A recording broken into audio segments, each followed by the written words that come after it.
What's going on, guys? How y'all doing on this Thursday evening? This is the Club with the Man 1993, and I am here live for my live review of this week's episode of NXT. Last night's edition, the February 3rd, 2021 edition of NXT took place at the Capitol Wrestling Center in Florida. This is the second to last show, as it was announced this week also that it's no longer going to be called NXT TakeOver 33. It's going to be called NXT TakeOver Vengeance Day. Yeah, I had to do that right after I made my card predictions. At least I was able to change the name, but couldn't include the actual logo in it, so it's a shame, but it is what it is, as we always say. So now we are on the road. We are a week and a half away from NXT TakeOver Vengeance Day 2021. That's looking like to be a solid show. We are going to be having, if I could hear, both the finals of the Dusty Rhodes Tag Team Classic for the men and the women, and we're also going to be having 3 title matches as well.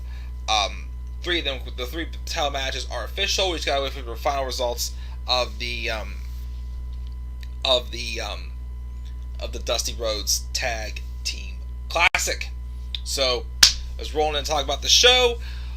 Was a decent show, but the problem I had with this show came from the viewership.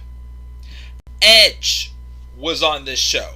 Edge was on this show. Yet NXT only drew about 600,000.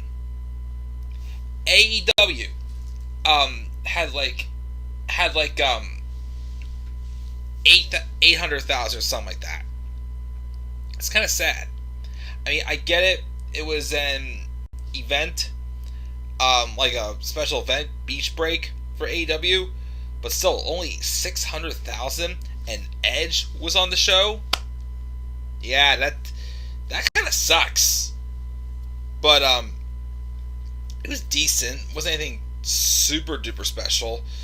Matches were okay, but like I said, just nothing really lit the show on fire for me. Even Edge being there was it was fine.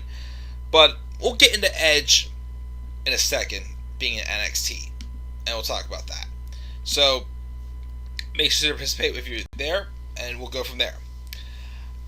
We opened up with a match for the women's Dusty Rhodes Tag Team Classic.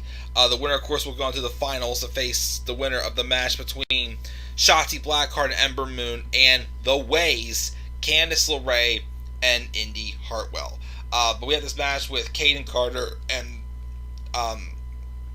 Casey Catanzaro taking on a team of Dakota Kai and Raquel Gonzalez. Match was fine. Disappointed, though, to see that Casey and Kayden didn't win. I feel like this was the NXT of old. They may have Casey and Kayden go all the way and build a new team. How do you... I'm just saying, how do you have them defeat Toni Storm and Mercedes Martinez? Well, not clean, but the 2 women who are going to be challenging for the NXT Women's Championship at TakeOver Vengeance Day, yet they still can't beat Dakota Kai and Raquel Gonzalez. And I'm still asking right now, why did they have Raquel Gonzalez pin Io Shirai and get a victory over Rhea Ripley in a last woman standing match? And even though I feel like there's other women over her that are ready, but my thing was, what was the point of her at this point now pinning Io Shirai? Strange. So I was hoping to see Kayden Carter and Casey Catanzaro kind of get a little bit of a Cinderella story, or even at least get to the finals maybe. I mean, if they would win it, it would be nice to establish them a little more as a new as a more legitimate tag team. But yeah, it just, I don't know, it's disappointing. Are we going to see, again, we're going to see Ember Moon and Shotzi Blackheart versus Dakota Kai and Raquel Gonzalez? Doesn't really spices up too much for me, to be honest. It's not the most exciting one, I'd say, in my opinion. But whatever. Dakota and Raquel win. They're moving on to the finals in the women's Dusty Rhodes Tag Team Classic. Like I said, they'll take on the winner of the match between Ember Moon and Shotzi Blackheart and The Way's Candice LeRae and Indy Hartwell. They'll take on the winner there. We then have Toni Storm being interviewed backstage about her title match at TakeOver. She says Io has been untouchable for everyone but her. And last week was a preview, and deadweight Mercedes Martinez isn't going to stop her. That's going to be on full display tonight. And then we see Johnny Gargano giving Austin Theory a pep talk. And then we have Austin Theory defeating Leon Ruff in a match. Okay, cool. After the match, he hits another ATL, then gets into the ring. He used the bell against Ruff, but then Dexter Lumis came out of nowhere and silenced Theory, and Theory escaped. And then Lumis had randomly ripped out some of Austin Theory's hair.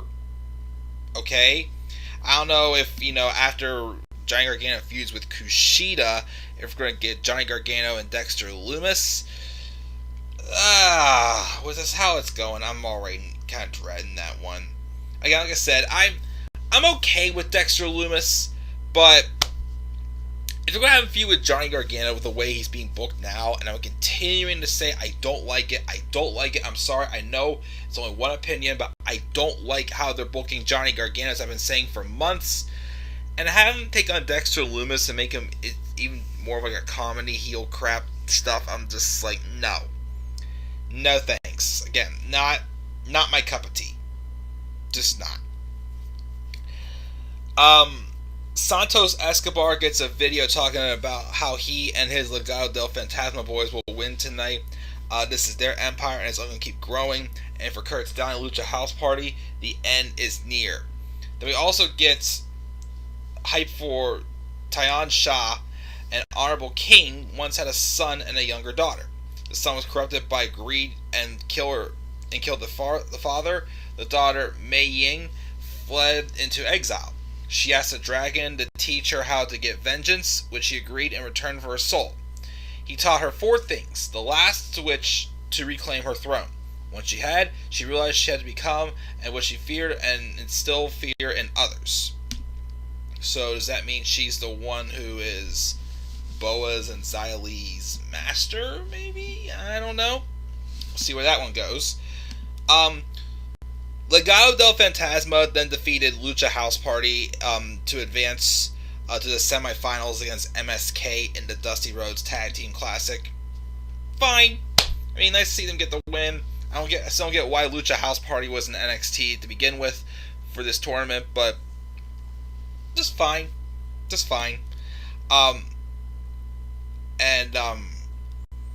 Then we also see Timothy Thatcher and Tommaso Ciampa warming up for their quarterfinal match, and then Pete Dunne comes out to the ring with Oney Lorcan and Danny Burch, the NXT Tag Team Champions. Dunne says he told Balor to his face he's not waiting anymore, but he didn't listen. So last week he reminded him again and snapped his fingers. Don't ask him to make it any more clear than that, which triggers out Balor, who says he's done waiting. But it looks to him like he's still hiding behind the 2 clowns, Lorcan and Burch.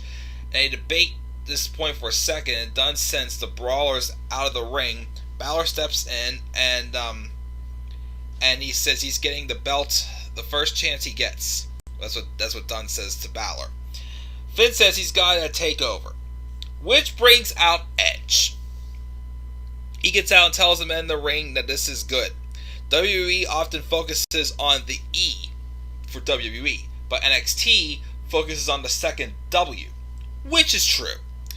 When he watches the show as a fan, he sees passion, which that passion inspired him to get his career back, and that passion inspired him to win the Royal Rumble.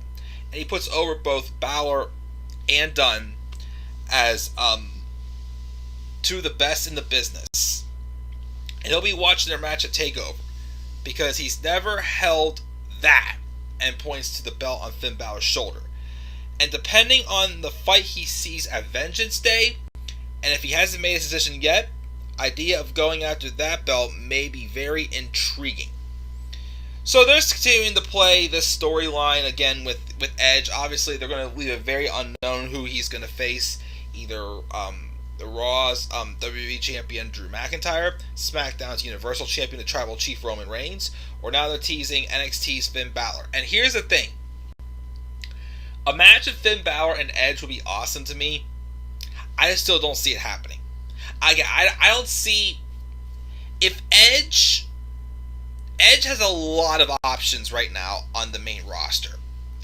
And if he didn't have as many options, I'd say, let's go for it. Let's do it. But, again, that's my thing, though. It's like, what's the point of Edge going to NXT if he's just come back? He's only had matches against Randy Orton and the Royal Rumble match, of course. You know, give him his opportunities against fresh opponents on the main roster first, I'd say, before people in NXT. So, even though they're teasing it, I don't think Edge is fighting Balor at Mania. It'd be cool, I'll be honest. It's definitely a dream match, but I don't think it's going to be happening between those two at Mania. Just my opinion. And then Johnny Gargano is being eliminated. And he puts over the interviewer, Mackenzie.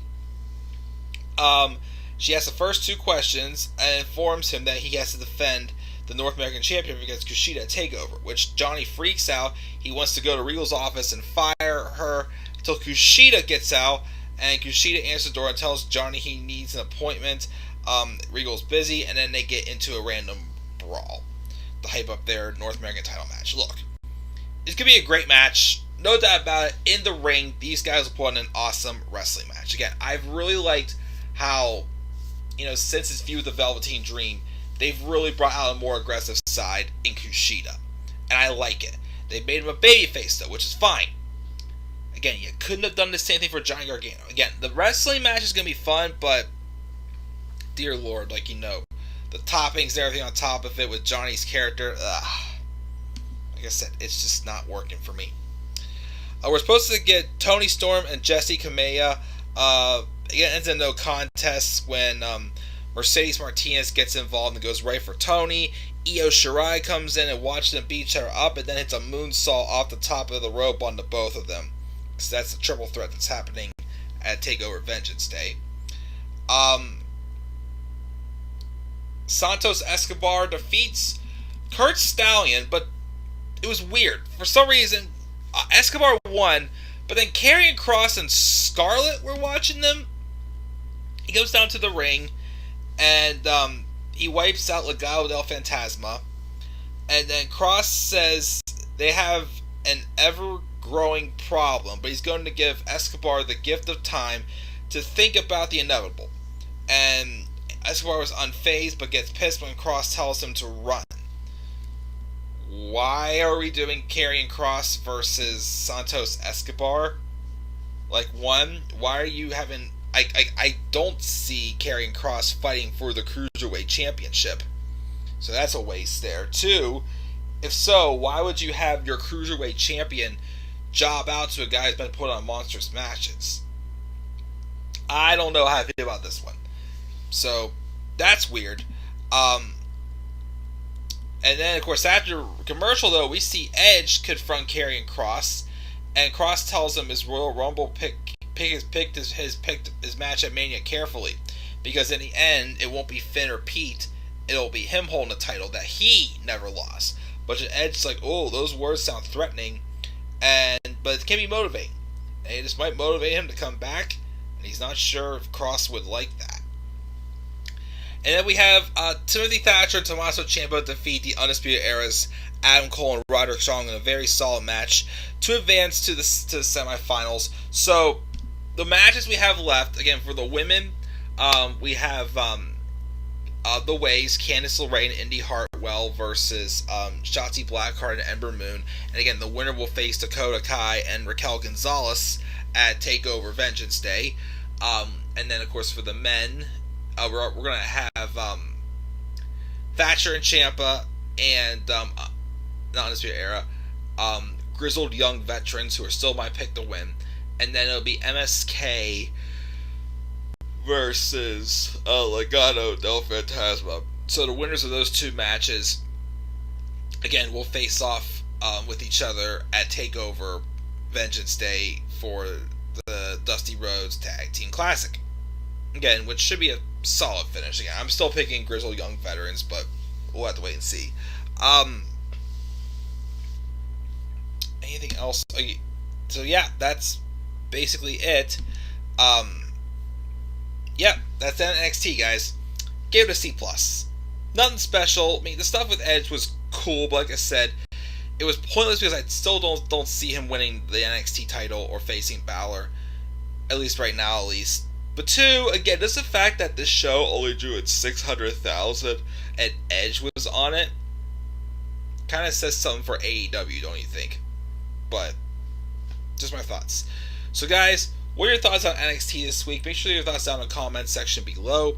And make sure as always to slap a like on the video and subscribe more content to my channel. Follow me on Twitter at DemandAirborne83. Until then, guys, I'm checking out. Have a good rest of your night. I'll see you tomorrow for my SmackDown review. Peace out, everybody.